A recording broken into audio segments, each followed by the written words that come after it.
Torcedor, eu vou te falar uma parada. Eu posso estar errado, viu? Eu posso estar equivocado. Não tenha dúvida disso, que eu não sou dono da razão, tá? Mas eu estou muito preocupado. Estou muito preocupado. Por quê? Porque a gente tinha um cenário no ano passado parecido com esse. Um cenário parecido.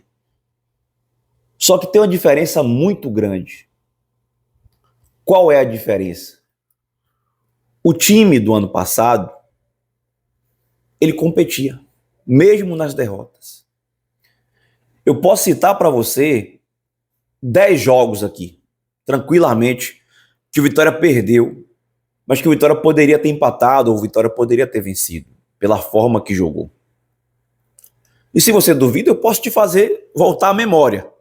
O primeiro jogo contra o Palmeiras, o Vitória não merecia perder. Não merecia. O jogo do Barradão contra o São Paulo, que o Wagner foi expulso em 3 minutos de jogo. Né? Ainda resistimos o primeiro tempo. Eu posso citar o jogo contra o Botafogo, no Barradão, que o Vitória foi roubado pela arbitragem. O Alejandro tinha feito 1-0, gol legal. A arbitragem anulou. Eu posso citar para você o jogo do Cruzeiro, que teve aquele erro escandaloso de arbitragem, né? E ainda a expulsão do Neres. Eu posso citar o jogo do Vasco, que o Vitória perdeu no Barradão, mas o Vitória criou 7 oportunidades reais claras de gol. Eu posso citar o jogo do Flamengo, que o Vitória tomou um gol aos 48 do segundo tempo, uma bola que o Naldo não conseguiu parar, o Carlinhos. Eu posso citar, por exemplo, o jogo do Corinthians lá no Pacaembu, lá na Arena Corinthians, que o Vitória tomou um gol também no último minuto, o Vitória jogou bem aquela partida. Então, assim, eu posso citar para você muitos jogos do ano passado que o Vitória competiu, que o Vitória jogou, que o Vitória não merecia perder. A pergunta que eu faço: qual jogo que o Vitória não venceu esse ano que ele merecia vencer? Qual jogo que ele empatou ou perdeu que ele merecia vencer? Eu vou te citar um, que foi o Bavi da final. Aquele jogo o Vitória merecia ter vencido. Mas tirando aquele jogo, o Vitória não merecia realmente um resultado melhor do que o de fato aconteceu. E vamos lá, você tinha ano passado, vamos botar a linha defensiva.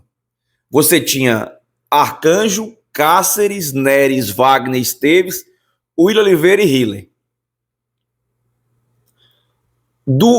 Vamos de novo, Arcanjo, Cáceres, Neres, Wagner, Lucas Esteves, Willian Oliveira e Hiller.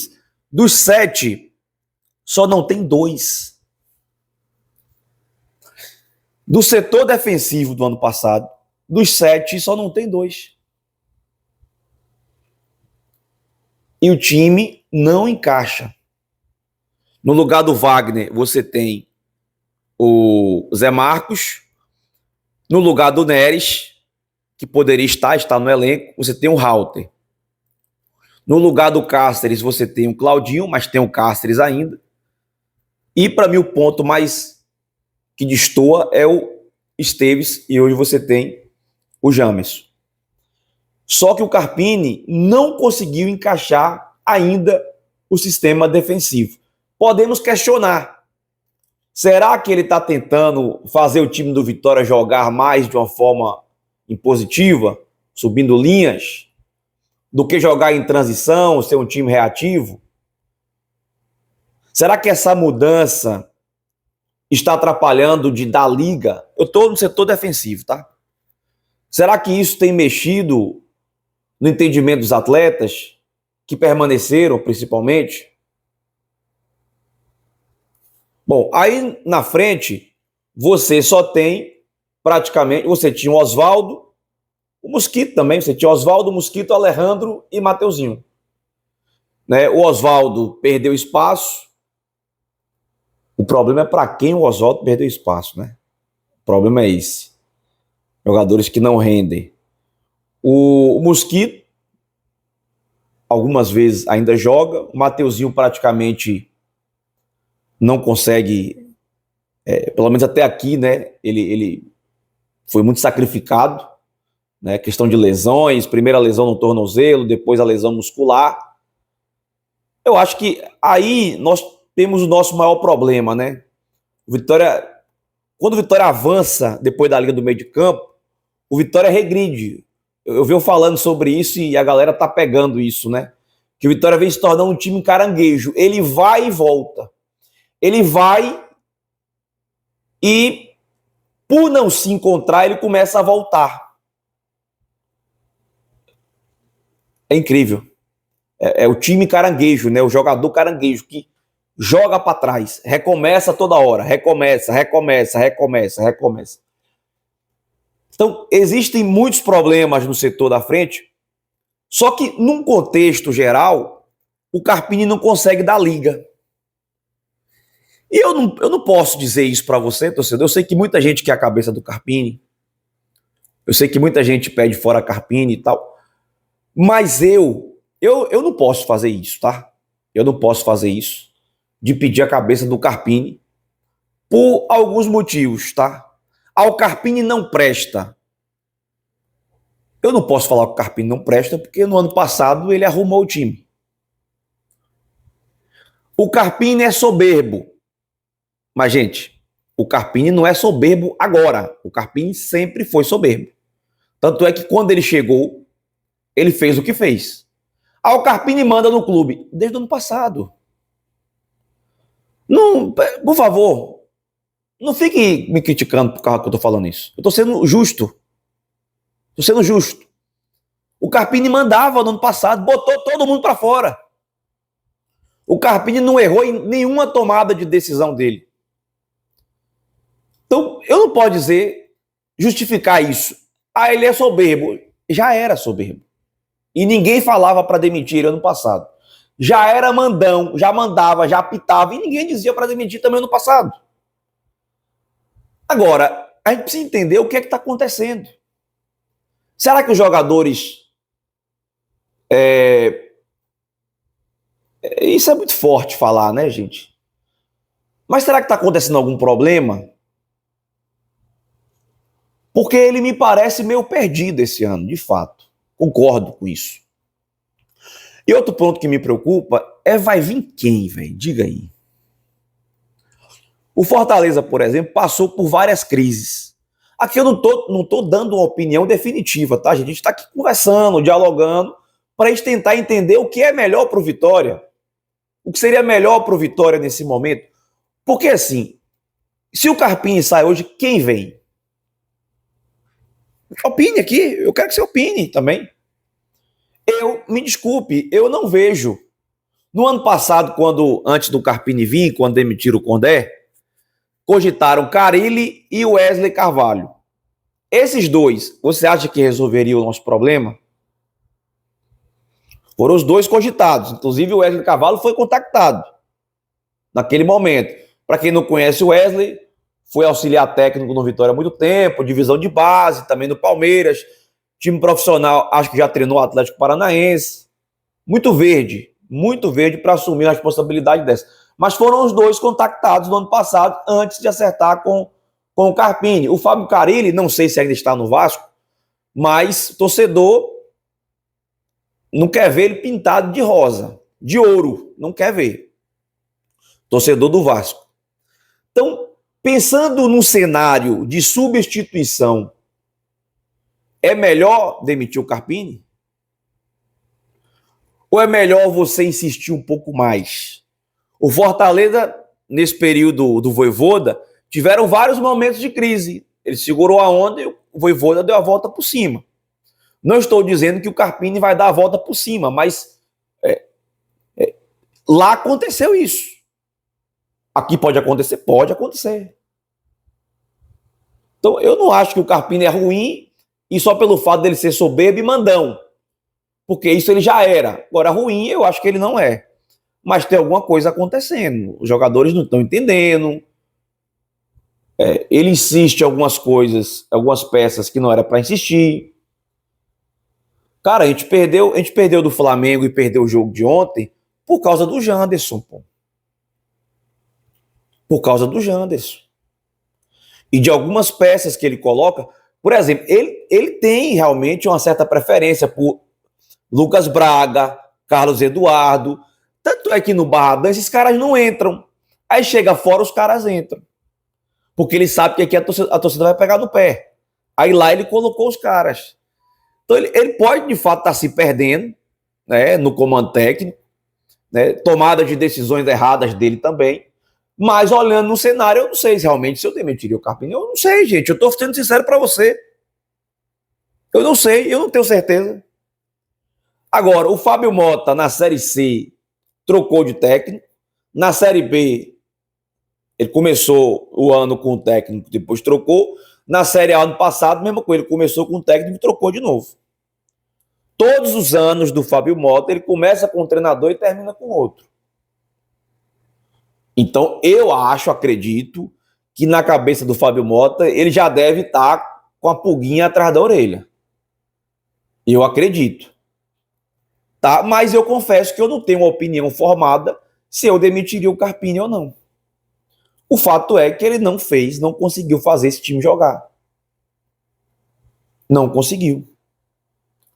Vamos ser sinceros. A gente às vezes fica assim, ó. Mas Cáceres não pode jogar, joga o Claudinho. Claudinho jogou nada ontem. Contra o Flamengo, o Claudinho também errou como o Cáceres errou. No jogo contra o Universidade Católica. Errou. Não saiu gol, mas errou. Então, é complicado. A gente fica pedindo, não quero esse, põe aquele. Mas aquele rende mais do que esse? É difícil, pô. É difícil. Agora, eu acho que o Ronald joga mais que o Willian Oliveira. Ele não dá tanta chance pro Oswaldo. Né? É difícil falar, gente, porque até o Eric ontem, que vinha bem, fez um jogo desgraçado, desastroso. Mateuzinho jogou nada. Não sei se o ambiente mudou alguma coisa. É fogo, velho. Não é fácil não, tá? O Vitória agora vai dar uma pausada na Copa Sul-Americana. Teremos 3 jogos pelo Brasileirão. Atlético fora de casa, Fortaleza no Barradão e o Fluminense fora de casa, para depois pensar no Cerro Largo, né? Por falar em Cerro Largo, primeiro tempo ontem estava tomando 2-0 do Universidade Católica. Não sei como terminou, porque não olhei de novo. Mas o melhor time dessa equipe, desse grupo do Vitória, é a Universidade Católica. Dos que eu vi jogar, o melhor é a Universidade Católica. Esse Defensa, Justiça e Cerro Largo são fraquíssimos, cara. E o Vitória vai enfrentar os dois agora no Barradão. Depois o Vitória sai para enfrentar o Cerro Largo fora e encerra contra a Universidade Católica em Quito. Eu acho que esses 3 próximos jogos, o Vitória tem totais condições, obrigação de vencer os 3. Agora, o jogo de lá da altitude, esse jogo aí eu nem conto. Mas esses 3 jogos, o Vitória tem que ganhar, tem que vencer, gente. É obrigação. E na Série A, 3 jogos difíceis. Atlético, Fortaleza e Fluminense. Um só no Barradão, 2 fora de casa. Eu confesso para vocês, gente, eu não quero estar aqui toda hora descendo um cacete, criticando, falando mal. Não é do meu perfil fazer isso. Meu perfil é agregador, não é desagregar. Mas eu não tenho sangue de barata. Meu sangue não é de barata. Eu sou torcedor, tem horas que eu não aguento mesmo. Tá? O Vitória perdeu 6 pontos por causa do Janderson. Rapaz, o cara me furou uma bola na frente do gol. Que atacante é esse, pô?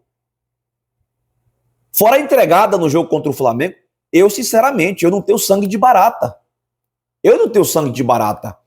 Agora, que o time não traz confiança e perspectiva, não traz. A culpa não é só de Carpini, não. A culpa é de Carpini, de Manequim e Fábio Mota. É os 3. Os 3 são os culpados por esse momento desastroso do Vitória. Assumam suas responsabilidades. Façam o que tem que fazer, mas mudem a situação do Vitória. Vocês 3 são responsáveis. Não é fácil, gente, não é fácil. Agora, eu vou te falar, eu vou começar a adotar uma postura diferente com o que diz respeito à gestão do clube. Todo ano, isso, vocês vão me matar, bicho. Não é possível. Ninguém aguenta isso, não. Todo ano, emocionalmente, a gente fica lascado, velho. Todo ano a gente começa nessa pressão psicológica terrível. Todo ano começa assim, velho. O Vitória vai lá em Campeonato Baiano, blá, blá, blá, blá, blá, blá, o sarrafo aumenta. E a gente sofre, velho. Tá na hora, Fábio Mota, de você fazer a questão da SAF andar. Todo ano assim a gente não aguenta não, Fábio Mota. Tô falando sério, velho. Tô falando sério. É muito difícil, pô. É muito difícil. Então era isso que eu tinha para falar e voltaremos a qualquer momento falando mais do Vitória, tá bom? Vou pedir para você deixar o seu like, para você também se inscrever no nosso canal, que tem um oferecimento de Uniagro 20 anos de campo, na fazenda, no estádio agro, em todos os campos. Quick Stop, funilaria e pintura é na Quick Stop. Expertise, empréstimo consignado para servidores públicos do estado da Bahia. Rei das Borrachas, Rua Barão de Cotegipe, na calçada. Tudo em artefatos de borrachas. Também Vilas Embalagens, uma loja completa em Lauro de Freitas, Vilas do Atlântico. B3 Studio, estúdio completo para você que quer fazer um trabalho digital de forma profissional. Costa Azul Veículos, o nosso mais novo patrocinador e parceiro aqui do Resenha do Leão. Carros seminovos com credibilidade e confiança que só a Costa Azul Veículos tem para te oferecer. Então, se você quiser trocar seu carro por um carro seminovo de procedência, é na Costa Azul Veículos. Um abraço a todos, gente. Deus abençoe.